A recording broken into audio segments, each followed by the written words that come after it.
really insulting to me. And after I did that, I realized, wow, I shouldn't have, I had no right to do that. That was not professional. It not only was not professional, it was not human. About a week later,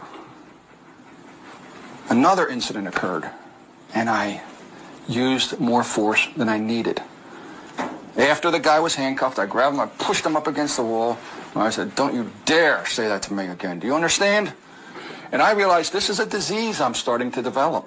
The hunt for black people, as he calls it, is part of a racist system that he condemns today. The first thing he denounces is the quota of arrest imposed on U.S. police in many large cities. This race for numbers pushes them to stop black people for no reason. Quotas lead to arrests for no reason. Minorities have no one to call if they're wrongly arrested. The white person will call their local political committee man or person. Minorities have no one to call if they're wrongly arrested. The white person will call their local political committee man or person. They'll call the parents, perhaps, of a teenager, will call the local politician. Yo, what's going on here? My child was arrested just because he didn't have his license. Why didn't you just tell him to go home and get his license? And things like, so the white person has more power. Black people have no connection to the people in power. Black people have no connection to the people in power. So you know there's not going to be any blowback on arresting a minority because they don't have any power to complain. And African Americans are not only unjustly arrested, they are not treated with the same respect as white people are. If you stop somebody from going through a light, you would say, hey, out of your car. Out of your car. Show me ID. You wouldn't say that. To a white person, you would go up and say, may I see your driver's license, please? And blacks know that. Blacks know when you go up and say, hey, out of your car, now. And then they say, well, what did I do? Oh, what did I do? Don't say that. Don't ask me why I'm stopping you. I said get out of the car.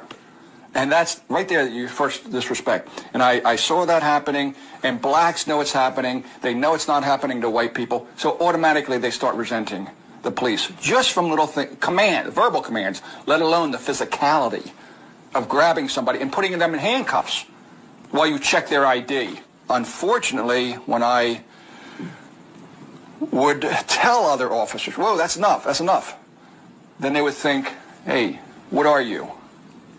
N for the word. What are you, an N lover? Since he retired, he campaigns openly against the racist behavior of the police. The former officer has even made a very explicit sign. I'm asking police, end open season. Stop shooting black men just like they're some kind of animal. They wouldn't do that with a white? No. Why? They devalue the black man. The black man is, well, let's put it this way. In driving down a street in Philadelphia on a hot Friday night in August, I was with a partner, and of course, hot August night in Philadelphia, a lot of these people don't have air conditioning, and they're outside. So there's a lot of people outside on the steps in the street, and as we're riding down, my partner says, wow, the roaches are out tonight.